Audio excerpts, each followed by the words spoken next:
and sisters, let us go into the breach. So remember, by the way, wherever you're looking at us on social media, YouTube, Twitter, Facebook, please like this video and share it. More importantly, Joe and I, we like to think all of our shows, we have something to say. Today, we extremely have something to say because we're welcoming back to the program Sahih Hudayar, who was elected the prime minister in exile of the East Turkestan government on November 11, 2019. And the topic of the conversation today is the FBI has busted Chinese police stations. Sahih, correct me if I'm wrong. That's both in America and Canada, correct?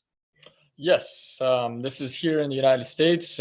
One that specifically that they arrested were individuals who opened up and ran the Chinese so-called, I mean, it is a police station, but the way that the Chinese called it is like service centers or whatever in New York. Okay, so we're going to get into that in a second. That's it. And again, that's why you're on here, because we want to discuss this, because we think our audience and everybody out there should know about this. Very quick introduction for those of you who are not familiar. Sahih Hudayar, as I said, was elected prime minister in exile of the East Turkestan government in 2019. He was born to a Uyghur family, business family in Atush, East Turkestan, studied international studies and politics at the University of Oklahoma, and was a member of the Army National Guard from 2011 to 2013. He is currently pursuing a master's in national security studies from the American Military Institute. Mr. Hudayar is fluent in Uyghur, Turkish, and English. He's married and currently resides with his wife in Northern Virginia. So welcome back again, Sahih. We really appreciate you being on the show. Thank you for having me. Absolutely. Joe Resinello, where do you want to start? I think a good place to start is just to get some background. How and why would the Chinese government establish like a clandestine police station in America or Canada? I mean, like, to be honest with you, why and how would they do that? Well, I mean, as far as why they would do this is because they're a totalitarian, authoritarian state. They want to ensure that regardless of where, people might be, those that they view are against their regime or that they view as their enemies, they want to keep a check on them. They want to intimidate them. They want to, silence them. In many cases, they want them to even work for them and to engage in, espionage activities in countries across the world. So this is actually quite common in the field of Chinese intelligence, but it's just now coming to the forefront to where Western governments like the United States and Canada are actually starting to pay attention. This is not something new. Well, Sahih, talking about paying attention, okay, so recently the FBI was paying attention, and they helped shut down a clandestine Chinese, like, as we're saying, quote unquote, police station in Manhattan after the arrest of 2 alleged operatives. So if you wouldn't mind, please let our audience know about that incident. What happened there? So it's not really quite clear when they initially opened this police station, but the Chinese government, and this is just one of many, according to reports that are operating in the United States and Canada, and God knows if there are many in other places across the world.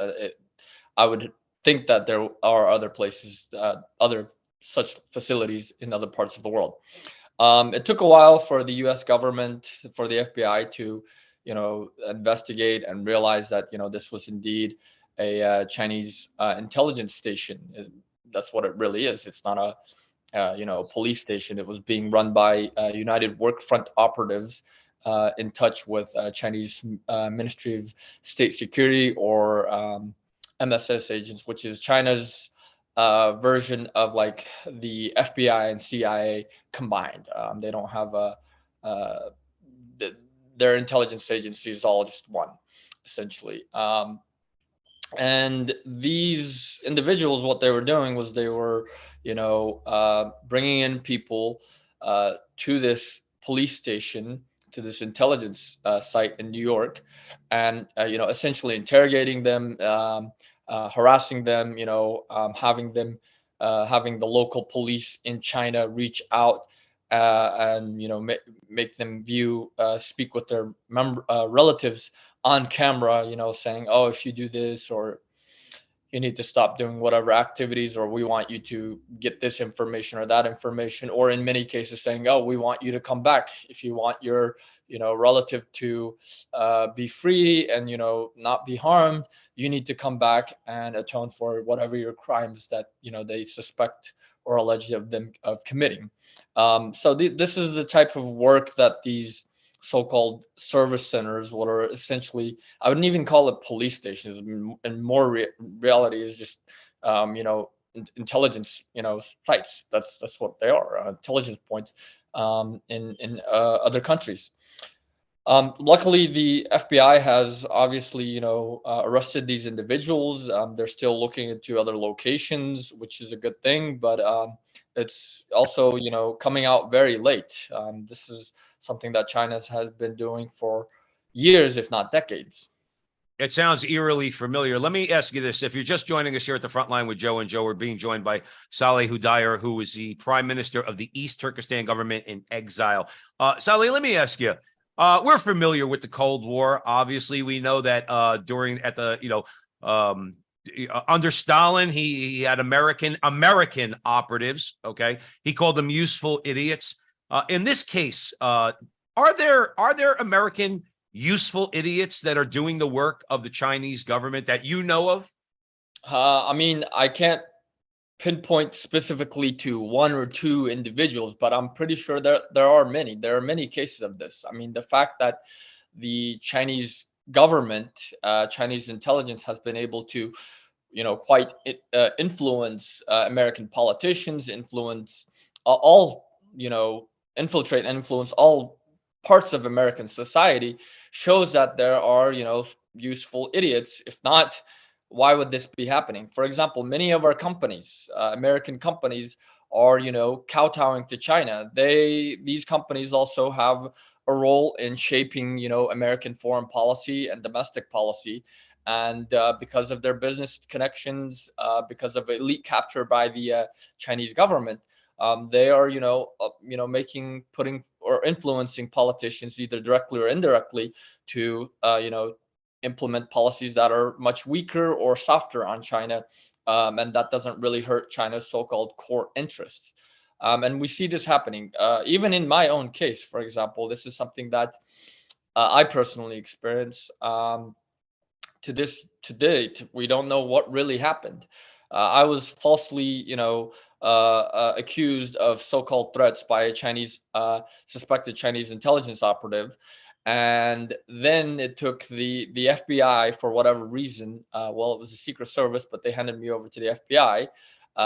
They arrested me on false charges of terrorism, because, again, I advocate for independence. I'm a Uyghur, and the Chinese government sees all Uyghurs who advocate for independence as terrorists. And after I was interrogated underground in some location for 2 hours and 40 minutes, and then the government, the FBI, was like, "Oh, we realize you're not a terrorist, but you threatened this woman." And even with that, we put forth all the evidence. I made no such threats. We put forth all evidence that this individual was CCP operative. Even her own LinkedIn profile show that she worked for CCP government agencies, PRC and CCP agencies. Yet, despite that, for 3.5 years, the Justice Department tried to pressure me into accepting a plea deal, saying, oh, if you don't accept this, we're going to charge you with, anti-Asian hate crime. And I said, look, how's any of the actions that I've engaged in anti-Asian hate crime? I'm over here advocating for the US government to recognize the genocide, to stop these atrocities, to actually stop the Chinese, government, which is the actual racists, and even with that, finally, without even giving me a jury trial, without even getting anything, after 3.5 years, they just closed the case and wiped off every evidence of all the documents on the DC government court website. And that individual, to my knowledge, still roams around. The suspected Chinese operative still roams around freely. So why is this happening? Like, if there wasn't, useful idiots within our own government, this type of situation wouldn't have happened. It wouldn't take 3.5 years for them to realize that, if this is information that I could find with my private investigators, you would think that our own intelligence agencies would have better tools and capabilities to find out who's who and come to a conclusion. Whoa, this is a Chinese game that we're being, thrown into. There, we're attacking. We're, accusing our own American citizen of something he didn't commit based on the false allegations made by a Chinese operative. This is the thing. Like, this is an untenable yeah. situation. So yeah, I think there are useful, American idiots in all sects of American society, from our government to her intelligence agencies to, the halls of Congress. If this was not the case, then you would see things playing out differently. Yeah, well, let's hope they do. Joe Rossinello. With regard to talking about influence, there's a crisis right now in Canada regarding the election, the 2021 election, that China basically, pulled some levers with regard to who would win. We also have heard with Joe Biden, they gave a lot of money to the University of Pennsylvania. Also, I'm sure that came with certain, asks. How active are they with regard to influencing elections, to your knowledge? Well, I mean, as far as influencing elections, to my knowledge, I mean, they seem to be pretty active, especially when it comes to influencing elections of representatives, of mayors, of things of that sort. They want to start small, cultivate them from a very early stage, and then gradually elevate them as they progress in their career. This is the type of things that, not just China, but also even in the Soviet Union. This is the type of things that the Soviet Union did in trying to influence American elections, and trying to, cultivate future American leaders to positions, compromising them. And we see this. Even our president, Mr. Biden. It seems that there are reports coming out that he's engaged in, or allegedly involved in some corruption scheme involving some foreign nationals. And who are those foreign nationals? It's not really clear, but I wouldn't be surprised if it's the Chinese. I mean, his own son had a lot of business dealings with the Chinese. These are things that are not being, properly investigated by our intelligence agencies, or if they are being investigated, for whatever reason, they're not, acting upon the evidence that they have. And so it seems there's been a lot of elite capture of American, officials, elites by the Chinese government. Yeah, Sahih Hudayar, let me ask you this. Let's get a little bit specific when we talk about, let's say, politicians, so-called leaders in Washington. You recently commented on New York politicians like Democrat Representative Grace Ming, okay? And you stated that she owes the American public an explanation, given that her congressional district is home to a sizable Chinese community. Can you elaborate on that a little bit? Yes. Well, so when it comes to Representative Grace Ming, I mean, she's representing a community, a district in New York, which has a sizable Chinese community, and many of these Chinese people in this area, like especially even when you look at the so-called police station or intelligence site, which is an intelligence site, not a police station, but if you look at that, I mean, the fact that it was in her district and she was not aware of this, the fact that she was meeting with these individuals and she wasn't aware of this, I mean, she should be more aware of anyone else that the Chinese government is, targeting Chinese dissidents and Chinese diaspora groups, more than any other politician. She should have been the one raising the alarm to the U.S., intelligence services, to the U.S. government and other agencies, stating, hey, we have this problem. There are, my constituents or members of my constituents are being harassed by, Chinese operatives or suspected Chinese operatives. Could you look into this? Can you, brief me on what you guys know?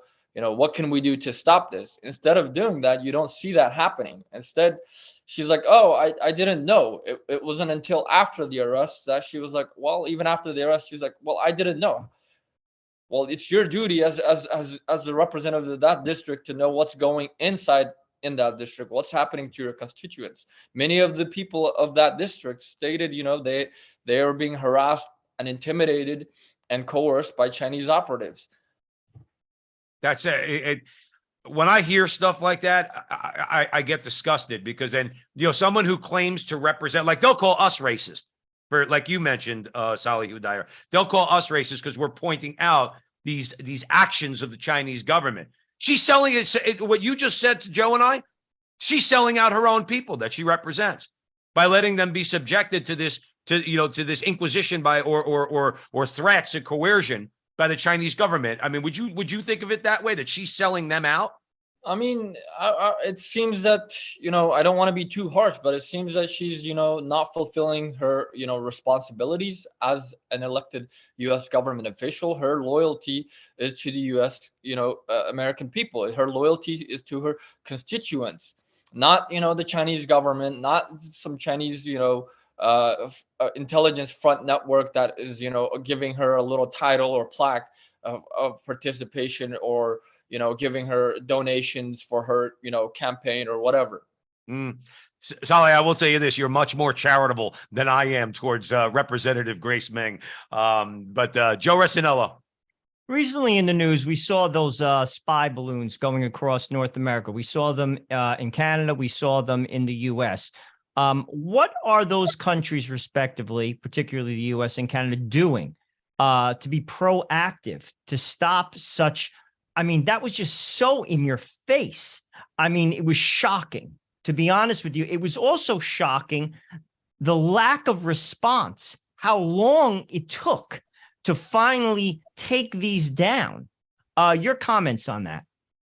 From what I see, there's little being done, unfortunately. And this is where China is being even more emboldened, because seeing the fact that, the US government or Western governments aren't doing anything. It's not like that they don't know. It's clear from, the intelligence reports and stuff that we know publicly, that the US government has been, monitoring some of these activities, or they know about what's happening, but they're not taking any actions to stop it. That's the biggest issue here is, it's like I'm saying, I know there's genocide going on, or I know they're spying on me, but I'm not going to do anything.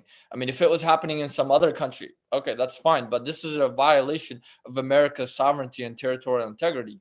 Imagine, imagine if it were any other country, let's say Russia decided to, put a balloon over U.S. territory or U.S. airspace, you bet the U.S. would immediately shoot that down as soon as it crossed into U.S. airspace. But whatever reason, again, I think this is partially because of elite capture and influence of Chinese government in the United States and its government, really, the halls of Congress. I think the U.S. is just like, oh, well, we don't want to provoke China. Well, they're violating your airspace. They're provoking you. They're trying to see how much they can get away. They're trying that's just, in my view, that's just a test to see whether the United States is going to, is serious about, standing up to China. All of our politicians, we talk, oh, we need to be tough on China. China's doing this, China's doing that. We need to be tough. China is a threat to America's security. Yet we just let their balloon, pass over America for God knows how many days before we're like, oh, after public pressure, only after the public knew about it, after public pressure, did our politicians decide to act and shoot it down. So it's like, even with this case, it was only after public pressure, when public, NGOs broke news, started investigating into these police stations, into these Chinese intelligence facilities, that our government, to save face, had to act, and they acted by, arresting 2 individuals. Whereas if you look at the reports by other NGOs, there's, many other, possibly a dozen or more other such facilities across the United States. Salih, I got to be honest with you. We have limited time, and I have a million questions based on that. Let me ask you this. Let me bring it down for a second to a political level in America. This goes to both parties. I mean, because our attitude is this. Joe and I say on the show all the time, you have the right that bows at the altar of the free market. They won't do anything. They won't do anything to hold corporations accountable. You got the left, who, I'm sorry, the American left. I said this during when I was younger, when Russia was still the USSR. There's people that don't like the American system of government. They prefer communism or socialism, and that's what you find on the left. This is here's the question: is this not across party lines? Is this not something that let's say Americans need to know, that both parties are guilty of giving China a pass on this? The right in particular, because they just want to let corporations do what they want. Just let them go and do business in China. Apple does business. Everybody does business in China. Oh, and we can't do anything. We can't do anything to hurt our American corporations. Am I wrong about that? Or is this really this is a uniparty problem, which is what a lot of people say what we have? I would say this is even beyond that. This is a whole of societal problem. I mean, they've infiltrated all parts of American society, from, our politicians on both political parties to, our business, corporations, to even, smaller, states, politicians in states, like elected officials in smaller states, which to us, we're like, oh, why should that matter? But they're buying up, land, they're buying up, all these access to resources here within the United States, which might not seem, oh, it's just land, but they're buying it up closer to our military bases. They're buying up, resources that would be valuable, access to resources that would be valuable to the United States in the future, in the event if there is a conflict.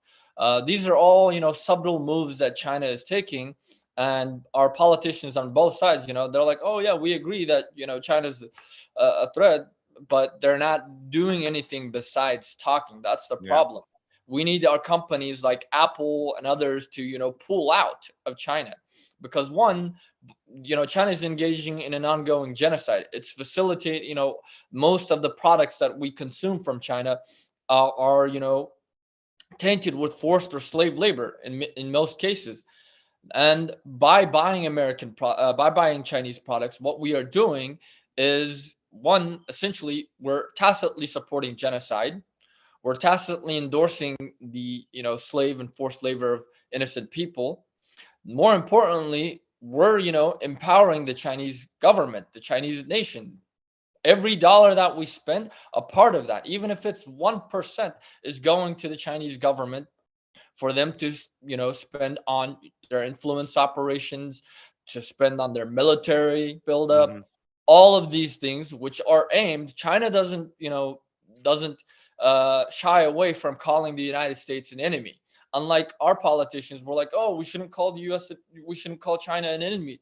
We'll call it a competition, or we'll do this, taking all these, steps to be more, quote, diplomatic. Yet China clearly is like, America's our enemy. We're going to take down America. We're going to become number one. And we are helping China become number one by continuing to buy more Chinese products, by continuing to turn a blind eye to all of China's influence and espionage operations. This has to stop soon, or else. Well, Salih Hudayar, that's why we're glad that you're out there, okay? Because if the one thing that I think would help in this battle, and it is a battle, is to raise the consciousness of the American people. As you mentioned earlier about the public outcry over the balloons, when the public knows about these things, then there's more likely to be some sort of positive action. Unfortunately, Salih, we only have 5 minutes left. I'm going to give it over to Joe for one more question. Just to piggyback off of what you just said, I mean, the West loves to talk about human rights. United States, Canada, constantly human rights, human rights, human rights. Yet they do nothing about a genocide. This is clear as the nose on my face as far as knowledge. It's known to people, and they just compartmentalize it. They rationalize it away. Why is that? I mean, to be honest with you, where's the UN? Where is Joe Biden? Where is Europe? Where is Canada? Where is Australia? I mean, they're always talking about human rights constantly. Yet here we have another global genocide. You mentioned slave labor. They say nothing. They pretend like it's not there, and it is there. Your thoughts? Well, again, this comes down to, Chinese influence and elite capture.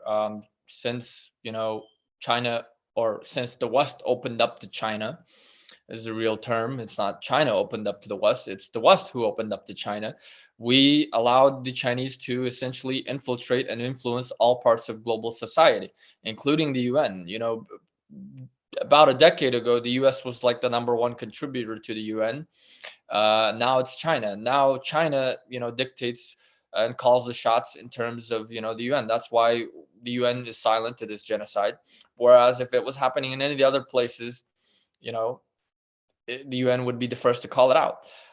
When it comes to domestically, why our own governments are failing to act, again, it's because unfortunately many parts of our society, from our business elites to even parts of our political elites, have been captivated by China, and they've been influenced, and they are essentially taking actions or not taking actions that would be detrimental to China's so-called, core interests. And they, as you said, they talk about human rights, but they're not acting on it. Every year, all of our, elites, from our politicians to, Hollywood to, think tanks to business corporations, all of them vow never again shall we ever allow a genocide to occur. Yet there's a 21st century genocide going on at this very moment, and they're silent, because when it comes to China, it seems everyone is, silent, and that's because nothing is being done to stop China's malign influence in our society, and that's the biggest issue, is taking action against that malign influence.